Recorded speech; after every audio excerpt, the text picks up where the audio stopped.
Jesus stands alongside you in the shape-up. He sees why some of you get picked and some of you get passed over. He sees the family. On the Waterfront, a gripping crime drama from 1954, directed by Elia Kazan and penned by Bud Schulberg, showcases a powerful performance by Marlon Brando. The film also features notable actors such as Karl Malden, Lee J. Cobb, Rod Steiger, and Pat Henning, along with the stunning Eva Marie Saint in her film debut. The story unfolds in a gritty New Jersey dockside setting, where the lives of longshoremen are intertwined with corruption and violence. Brando plays Terry Malloy, a former boxer who grapples with his conscience as he witnesses the exploitation and brutality inflicted by mobsters on his fellow workers. As the narrative progresses, subtle hints foreshadow a looming tragedy that will impact the community in the years to come. The film's raw portrayal of loyalty, betrayal, and the struggle for justice resonates deeply, capturing the essence of human vulnerability in the face of overwhelming odds. The emotional weight of the characters' choices serves as a poignant reminder of the consequences that can arise from silence and complicity. The tension builds as Terry's internal conflict intensifies, leading to a climactic moment that not only defines his character, but also reflects the broader societal issues at play. The film's exploration of moral dilemmas and the fight against systemic corruption offers a glimpse into the tragic events that would unfold later, making it a timeless piece that continues to provoke thought and discussion. The atmosphere of despair and hope intertwines, leaving viewers with a sense of unease about the future, as the characters navigate their fates against a backdrop of impending doom. Physical bad and hurt. Ask 2Gs. 73. These clowns can't. The storyline of the movie evolves when the Waterfront Crime Commission is about to hold public hearings on union crime and the infiltration of the underworld into its setting. As tensions rise among the dockworkers, they find themselves turning against each other, creating an atmosphere of fear and mistrust. Terry Malloy, a former boxer who works as a longshoreman, becomes an unwitting participant in the dark events unfolding around him. He is drawn into a world of corruption and violence when he inadvertently witnesses the murder of a fellow longshoreman named Joey Doyle. Joey had been trying to expose the criminal activities of the union leaders, and his death sends shockwaves through the community. Terry struggles with his conscience as he grapples with the consequences of his actions and the pressure from the mob. The film explores themes of loyalty, betrayal, and the fight for justice, as Terry ultimately seeks redemption and a way to stand up against the oppressive forces that control the waterfront. The emotional weight of the story is heightened by Terry's relationships, particularly with his love interest, Edie, and his brother, Charlie, who is deeply entrenched in the corrupt system. As the hearings approach, the stakes become higher, and Terry must decide whether to remain silent or to risk everything to speak out against the injustices he has witnessed. The film captures the struggle of the individual against a powerful and corrupt system, making it a poignant reflection on morality and courage in the face of adversity. Mr. Michael J. Skelly, please. Johnny Friendly, the union boss, runs a tight ship at the docks, where he orchestrates not only the daily operations, but also the darker side of business, including murder and other illegal activities. His influence is strong, and he uses fear to maintain control over the dockworkers. Terry, a former boxer, finds himself caught in this web of corruption, especially as his brother Charlie is deeply involved with Johnny. As the story unfolds, Terry begins to feel the weight of his conscience. The turning point comes when Joey's sister, Edie, sees potential in Terry that he cannot see in himself. Her belief in him stirs something deep within, prompting him to reflect on his life choices. Father Barry, a moral compass in the film, encourages Terry to stand up for what is right. This guidance leads Terry to reassess his past actions and the role he has played in the union's corruption. He starts to take responsibility for his life, moving away from the shadows of his brother and Johnny. The struggle between loyalty and morality becomes central to Terry's journey as he seeks redemption and a chance to reclaim his identity.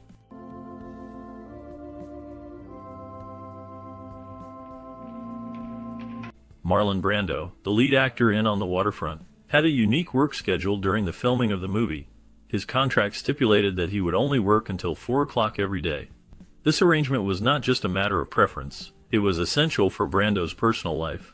He used this time to attend therapy sessions with his psychiatrist. The reason for his need for therapy was deeply personal. Brando had recently lost his mother, and this loss weighed heavily on him. The emotional turmoil stemming from his relationship with his parents created a conflict within him that he sought to resolve through therapy. This commitment to his mental health reflected Brando's understanding of the importance of addressing personal issues, even while he was immersed in the demanding world of acting. His dedication to both his craft and his well-being showcased the complexities of his character, both on and off the screen. The film itself, which dealt with themes of struggle and redemption, resonated with Brando's own life experiences, making his performance all the more powerful and authentic.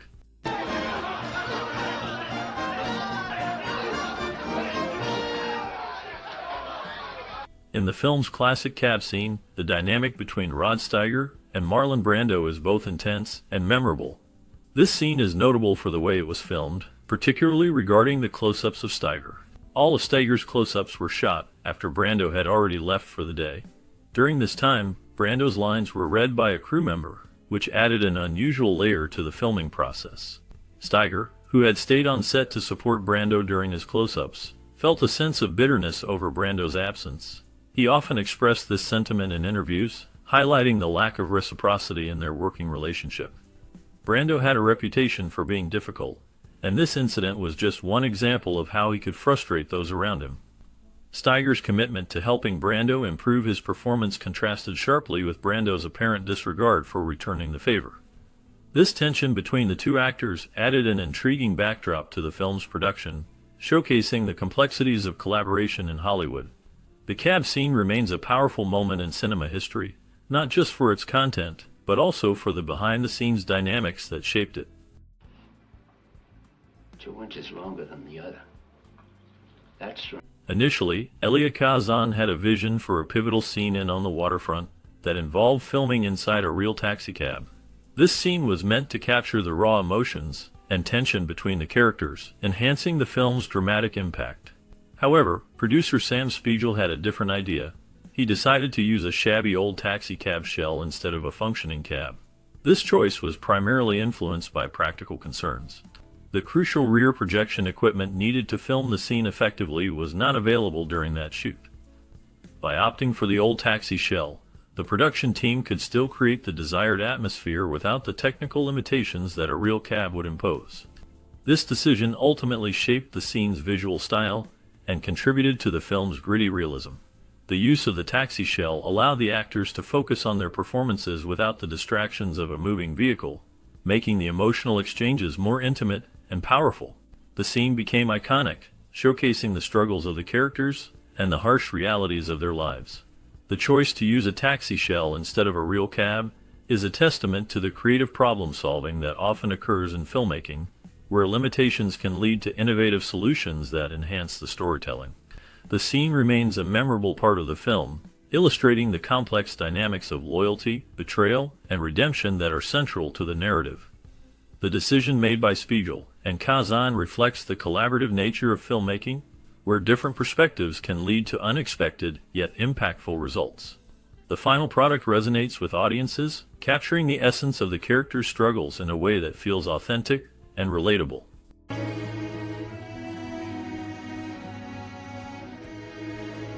In the film On the Waterfront, the illusion of movement is masterfully created by cameraman Boris Kaufman. He cleverly placed a small Venetian blind across the window of a cab, using small flickering lights on the side to simulate the effect of the vehicle moving.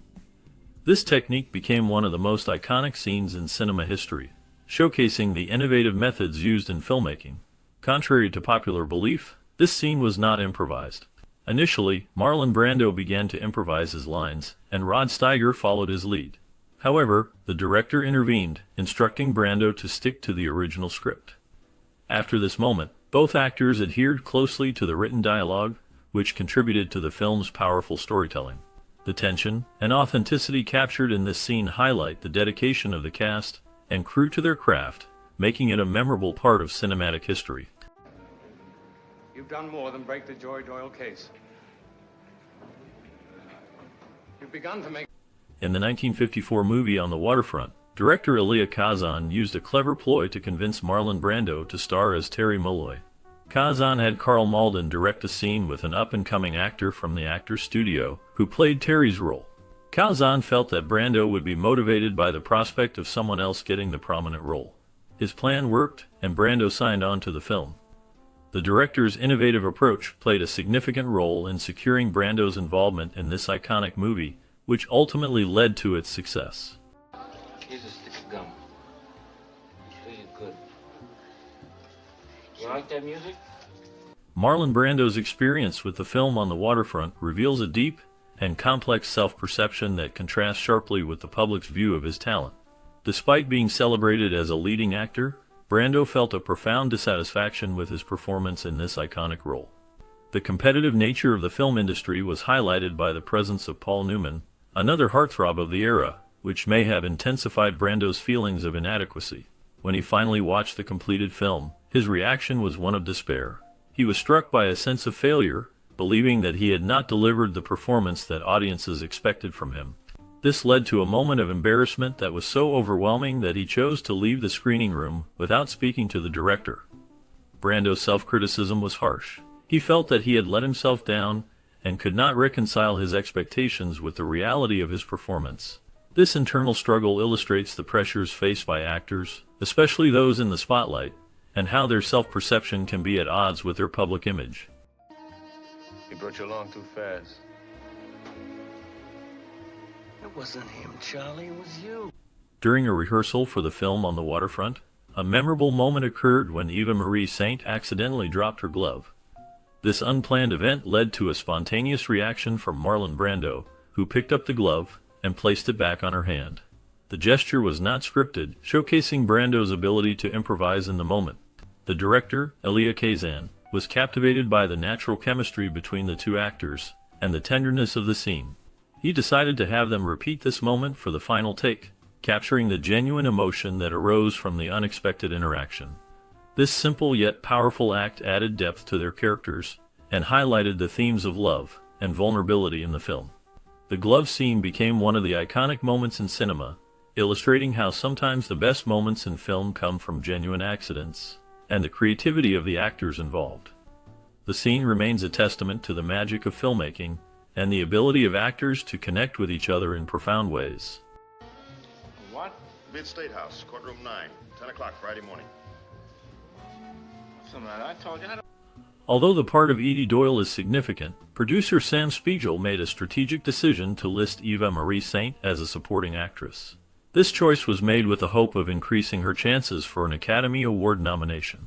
The role of Edie Doyle, who is the love interest of the main character Terry Malloy, played by Marlon Brando, is crucial to the film's emotional depth and narrative.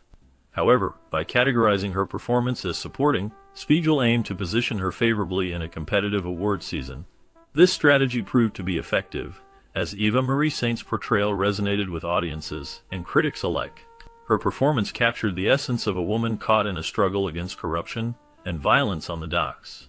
The Academy recognized her talent, and she won the Oscar for Best Supporting Actress. This decision not only highlighted her skills, but also showcased the clever tactics, sometimes employed in the film industry to navigate the awards landscape. The success of this strategy reflects the complexities of film promotion and the importance of roles in shaping an actor's career.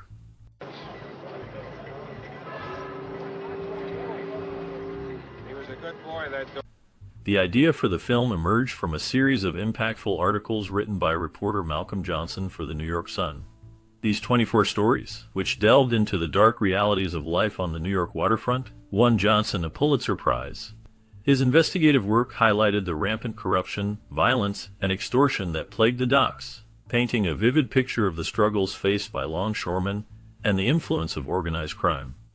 The situation escalated dramatically with the 1948 murder of a New York dock hiring boss, an event that shocked the nation and brought attention to the ongoing violence. This murder served as a wake-up call for America, revealing the extent of the criminal activities that had become epidemic on the waterfront.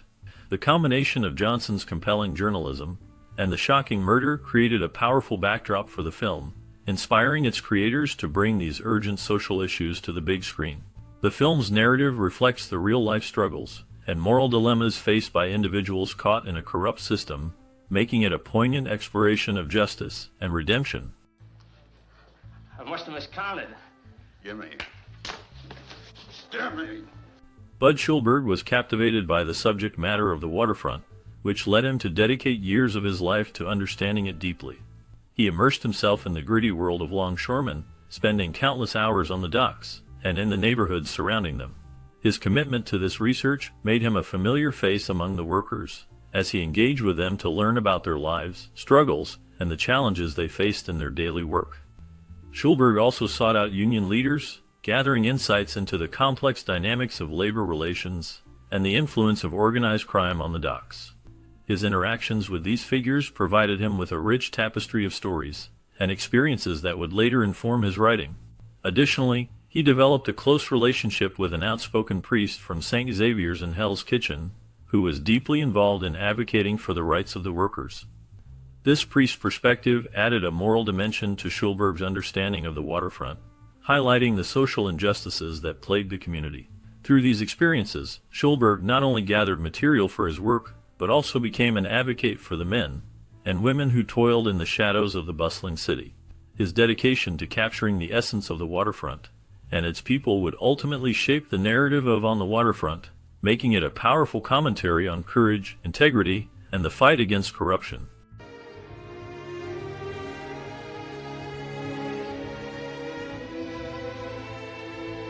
Thomas Hanley was the young actor who played Terry Malloy's teenage friend, Tommy, in the classic film On the Waterfront.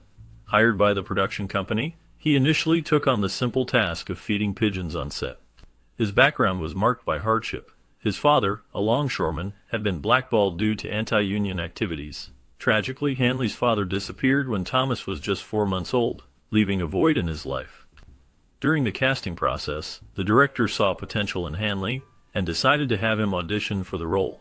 The audition was intense, as the filmmakers sought to draw out genuine emotion from the young boy. They pushed him to express anger, even going so far as to mock his father by calling him a rat. This emotional manipulation was aimed at capturing the raw feelings needed for the film. For his performance, Hanley was compensated with $500, a significant sum for a child actor at the time. However, despite this early success, he never pursued acting again, leaving his role in On the Waterfront as a unique chapter in his life. I don't know nothing. I ain't seen nothing. I'm not saying nothing. I want you and your girlfriend to just take off. All right, Mr. Malloy, you have every right. Shooting On the Waterfront in 1954 brought unique challenges for the director, Elia Kazan. He openly expressed his discomfort about filming in areas known to be influenced by the mafia. The production team found themselves in neighborhoods where mafia-operated businesses were prevalent. This proximity created a tense atmosphere, as local hoods connected to organized crime closely monitored the filming. Their presence was a constant reminder of the potential dangers that lurked nearby. Kazan and his crew often felt the weight of intimidation, as these individuals occasionally made their disapproval known. The fear of repercussions loomed over the set, affecting the creative process. Despite these challenges, the film's authenticity benefited from its real-life setting, capturing the gritty essence of the waterfront. The tension between the filmmakers and the local mobsters added an unspoken layer to the film, reflecting the struggles of the characters portrayed on screen. This uneasy relationship between art and reality shaped the production experience in profound ways. It's not a spark of sentiment or... In the famous scene where Marlon Brando's character, Terry Malloy, and Maurice Saint are talking on the rooftop of Terry's apartment building, the atmosphere is heavy with emotion. After discovering that his beloved pigeons have been killed, Terry gazes off to his left, lost in thought. The next shot reveals what has captured his attention, the Hudson River, with the iconic skyline of Manhattan in the distance. As the camera pans, viewers see a large ocean liner gracefully moving down the river, making its way out to sea. This ship is the Andrea Doria, a new Italian liner that symbolizes hope and adventure. The sight of the Andrea Doria is poignant, as it foreshadows the tragedy that will unfold just over 2 years later. In July 1956, this magnificent vessel would collide with the Swedish liner Stockholm off the coast of Martha's Vineyard, leading to one of the most infamous maritime disasters in history. The scene in On the Waterfront captures not just a moment of reflection for Terry, but also serves as a reminder of the fleeting nature of life and the unexpected turns it can take. The Andrea Doria, once a symbol of luxury and progress, would soon become a ghostly memory, much like the dreams and aspirations of the characters in the film. The juxtaposition of Terry's personal struggles against the backdrop of such a grand ship adds depth to the narrative, highlighting the themes of loss and resilience that permeate the story. The visual of the Andrea Doria sailing away is both beautiful and haunting, encapsulating the essence of the film's exploration of human experience and the harsh realities of life on the docks. Look, it's simple. Drive them out to this place we've been using. Try to straighten them out on the way. If you... While 1,660 passengers and crew were rescued from the ill-fated ship, the tragic event of the Andrea Doria disaster left a lasting impact on maritime safety. The collision with the Stockholm resulted in the loss of 46 lives, a heartbreaking consequence of the accident. The Andrea Doria, a luxurious Italian liner, capsized and sank the following morning, marking a significant moment in maritime history. The media was captivated by the story, leading to widespread coverage and numerous lawsuits that followed the incident. Despite the intense scrutiny, no formal determination of the cause was ever published. Most of the blame was initially placed on the Italian liner, but as time passed, more recent data revealed that both ships made critical errors that contributed to the collision. This complexity added layers to the narrative, highlighting the challenges of navigation and communication at sea. The disaster not only raised questions about accountability, but also prompted discussions on improving safety regulations in the shipping industry. The legacy of the Andrea Doria continues to resonate, reminding us of the importance of vigilance and responsibility in maritime operations.